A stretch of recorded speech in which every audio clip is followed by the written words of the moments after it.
What's up, y'all? My name is Andre Hopkins, also known as Entre Interviews, and today I'm joined here by Babybay for G2. How are you feeling? What's up, bro? I'm feeling good. All right, let's hop right into it then. So, first question: how do you personally feel along with the team going into stage one? Yeah, the team and I feel really good going into stage one. I think we had a good time off, we're practicing really hard right now. Not too stressed out, but there's a lot of intensity in our practice right now. And yeah, I think we're gonna be in a pretty good form going into the to stage one. All right. So, next question here: on a game day, I just wanted to ask, what's your pre-game routine before you even get to the arena? Oh man, pregame routine before I even get to the arena. Bro, I'm waking up having some like good protein breakfast, whatever that's like two, 3 eggs, whatever that may be. Maybe a little bit of carbs, like some bread with that, some fruit. That's always nice. And then, I need like a coffee, bro. Shot of espresso or two. Hmm. Um, yeah. I mean, that's pretty much it. Listen to some good music in the car ride to the arena, All right. wherever that's, whether that was Santiago or here. Yeah, that's pretty much it, bro. Just get in the zone. What's the go-to song on the way to the arena? Is there a go-to every time, or does it change every time? Dude, it changes, bro. It definitely changes because like sometimes I'll listen to like some good rap songs. Um, Lately I've been on like a Rufus the Soul Wave, which is just like I don't even know if that's like deep house or whatever that is. And then sometimes I listen to the Valorant songs, bro. So it's just like it just like switches. Like, dude, Die For You from like Valorant and That song is Gravis. so Like good that, dude, though. that song is so hype. I mean, yeah, that, yeah, Someday we're gonna need the Baby Bay playlist drop. We're gonna need bro. that someday. Yeah, I should do that, bro. I'll do it on stream. All right, we'll all be waiting for it. All right, here we go. Next question. So, being on G2, who has managed to lift a trophy at every regional tournament since Stage One of 2025, how does the team plan on continuing that regional dominance and to push to finally lift international in London?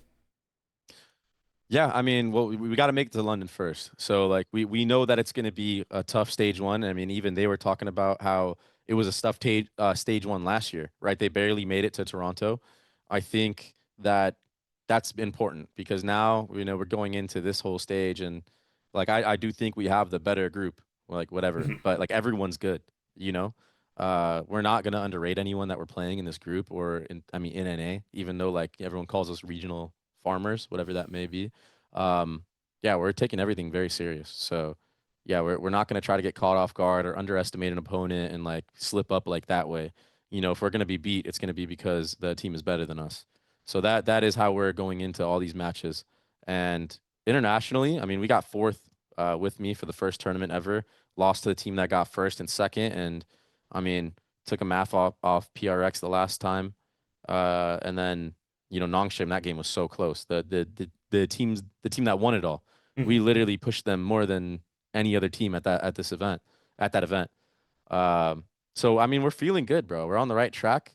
I think now, especially with me getting more experience in Santiago, understanding um, how the international play is, and also like the setup, more familiarized with it now because it is different monitors, stuff like that. I kind of know a little bit more of what I need to practice here in order to translate the play over to there, and I think that's the most important thing. So, I mean, yeah, fourth for our first tournament was great. I mean, only team to take a map off of Nongshim in the whole tournament. Oh, there you I go, mean, bro. Yeah, I yeah, didn't even like know that. yeah, Yeah. the only team to even push them to win a map. So I mean, What I'm and like, saying. Yeah, that split was overtime too. That was, mhm. I mean, dude, I was one bullet away from taking them out, bro. That Yeah, was very close. yeah, Very right. close game. Very And I close mean, game. first tournament as a full time player. I mean, getting Yeah. fourth, it's nowhere but up from here. And then Yeah. last question involves that. So with a full regional and international tournament under your belt back as a full time player, how have you adapted back to being on stage? And does your experience in past games you've played professionally help in your international environments? Yeah, I definitely think like um the experience that I have at prior internationals that does translate a lot. But at the same time, like I said, like it is still like my first Valorant international. It was still just different, and it's Mhm. like I have been out of the game for a little bit too. Like I didn't play for like a year and a half. So I needed the experience. I know it sounds like weird, but like man, you even go look at my first match in stage two that I played compared to like how I'm playing here. I was getting better every week. You know what I mean? So Mhm. now I know what it takes on that international stage. I know the setup now. I won't have to change resolutions anymore. You know what I mean? Like, dude, I played on a resolution here in North America. It wasn't true stretched. It wasn't like something like that, but it was like a little bit different. And man, it just wasn't working well on that monitor, dude. I was lagging like a MFer, bro. So now I know, okay, I can't be messing around like that. I got to play on like the same stuff here that can actually go over there because man, that stuff matters, bro. All that muscle memory I learned that entire kickoff tournament, it's just out the window, bro. I had to relearn it all over there again. It's not like that crazy, but it still matters when it comes to like some of those precise shots that I was hitting a lot in North America. But I mean, I'm not one to make excuses, so I don't even want to be held by that standard. Like I just want to like own next time. You know what I mean? So I'm Mhm. excited. I know how to practice a little bit better to make that play translate to the international stage. And yeah, I'm looking forward to it, bro. It's a challenge, and dude, I'm living the dream, bro. Like this is Mhm. sick. How do you feel about the Waylay changes that were announced today? Considering you played a lot of Waylay back in kickoff and in Santiago. Yeah, no, I think Waylay's in a pretty tough spot right now. I think that the whole like enticing ability was the flexibility of the Waylay kit being able to do all these things instacast quickly. I don't think it's like gonna be like completely dead, but like I'm sure some teams will still run Waylay and try to make it work, you know. I already have some ideas of how that could happen, but I think he definitely took a big hit just like Yoru did. Still gonna be playable, but there might be something better, you know. The cool thing about me is, dude, even before I played my first Waylay game, I had like only 3 days of practice on it. Mhm. So it's like I'm a pretty flexible player. Like I said, I've been saying this in other interviews. I think I've played more agents than some people have played in their entire careers, and they've been in the league since like the first year. Mhm. You know what I'm saying? In literally not even a year, I've played more agents than them. So yeah, I think I would say I'm pretty flexible. I think I can learn agents pretty quickly, and yeah, I mean, whatever the meta is, I'll be able to play something in it. Like it's Yeah. I'm not too worried about it. So yeah. Do you think? What do you think about the Skye changes with the rechargeable flashes? Do you think that'll have anything on the meta? Yeah, I mean, I definitely think you'll see teams opt into Skye a lot more, but I still think like it's not like the craziest change. I think it's good. I think it's maybe a good replacement for like some teams that were running Yoru on a lot of maps, you Mhm. know? But I mean, I still think like Fade is really strong. I think Teo has a spot somewhere with some teams, you know what I mean? Like Sova's still very good. So it's like I mean, yeah, it makes her a little bit better, but I don't think it's like you must run Skye every map. I don't think it's like that crazy.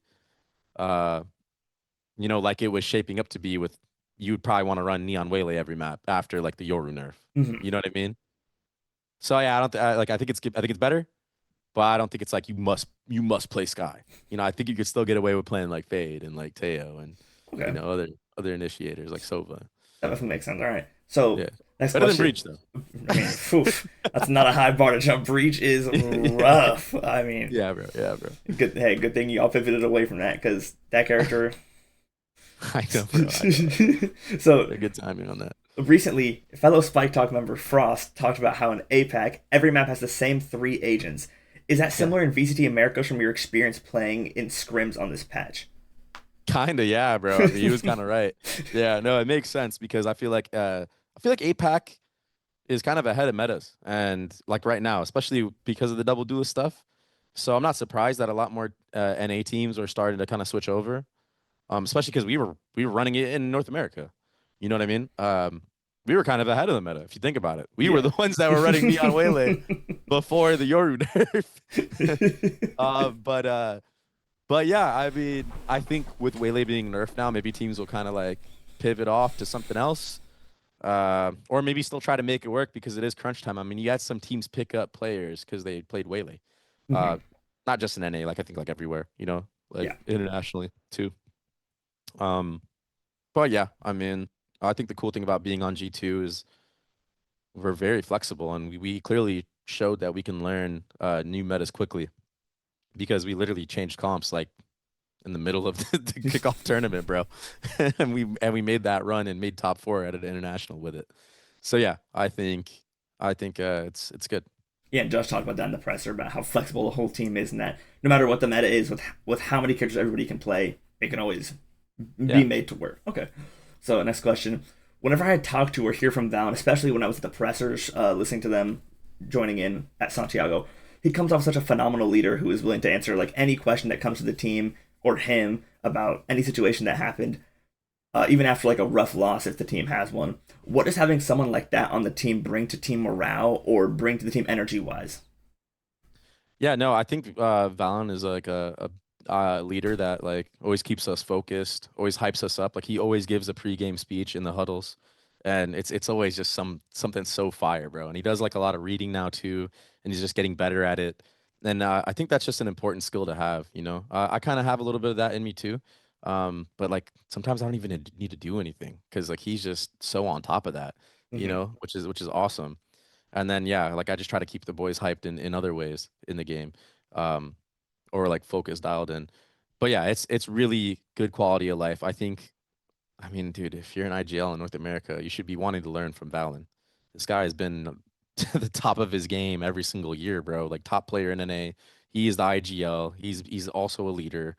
I think he's a great role model for a lot of these other IGLs or like upcoming aspiring players too.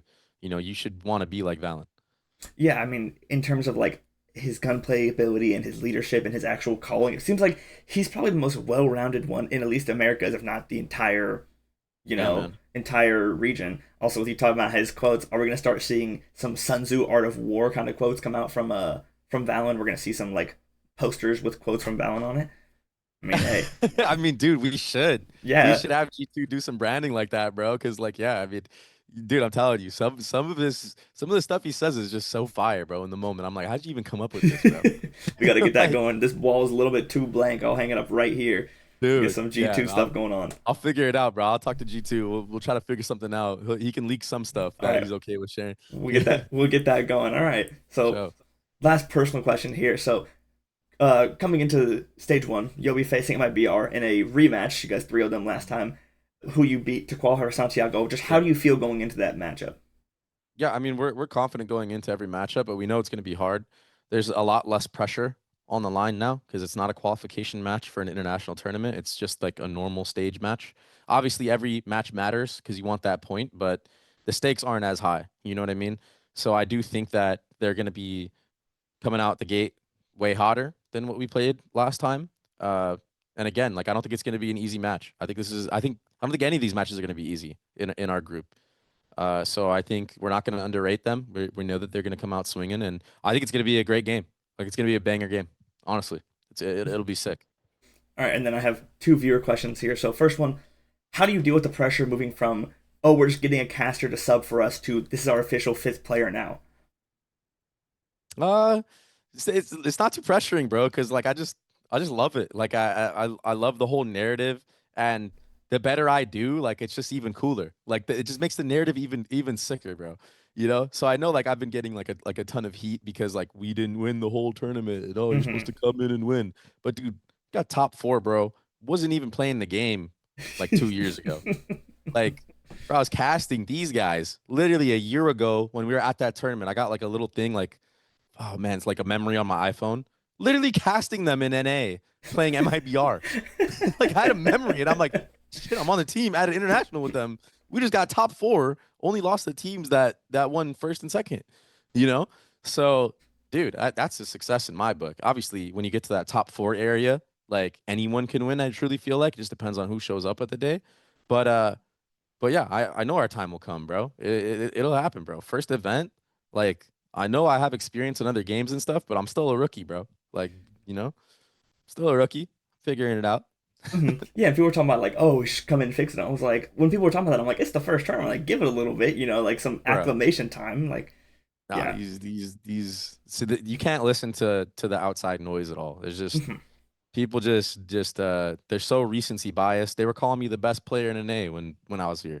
Do you know what I mean? Like, bro, Yeah, the it mantle is what it switches is. so quickly when Yeah, someone has a it is bad what it game is. or two. I can't, I'm not gonna sit here and argue or entertain it.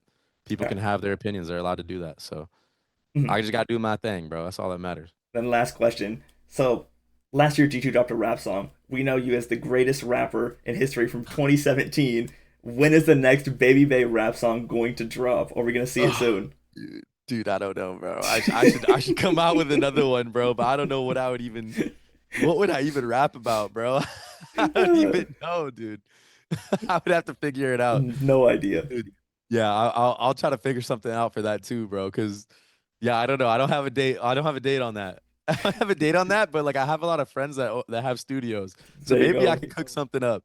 Maybe I'll be like Marv and release a song, bro, or Kong Kong, who's also dropping some Yeah, crazy songs he's too, just bro. dropping music all the time. You're Oh, like, he can what spit. is I don't that? know what he's saying, but No I know idea. he But he's sounded great. flowing, so I mean, I'm cool Dude, with he it. sounded great. I Yeah, was like, bro, this is awesome. it's actually funny because back at Red Bull Homeground in Seattle, I was there and Yeah. you were casting, and I brought it up to you then. I doubt you remember. I don't expect you to, but I was like, yeah, it was the next song drop, and you're like, never. I'm never doing it again. Never It's will. funny how it changes now that I'm playing, right? I'm playing, I'm like, bro, I might be able to do that again. The vibes are back. You can feel the Yeah, energy. bro. All right. Actually. Well, that'll be all I have for you today. Thank you very much for your time and good luck in stage one. All right, thank you so much, bro. I appreciate it. Thank you.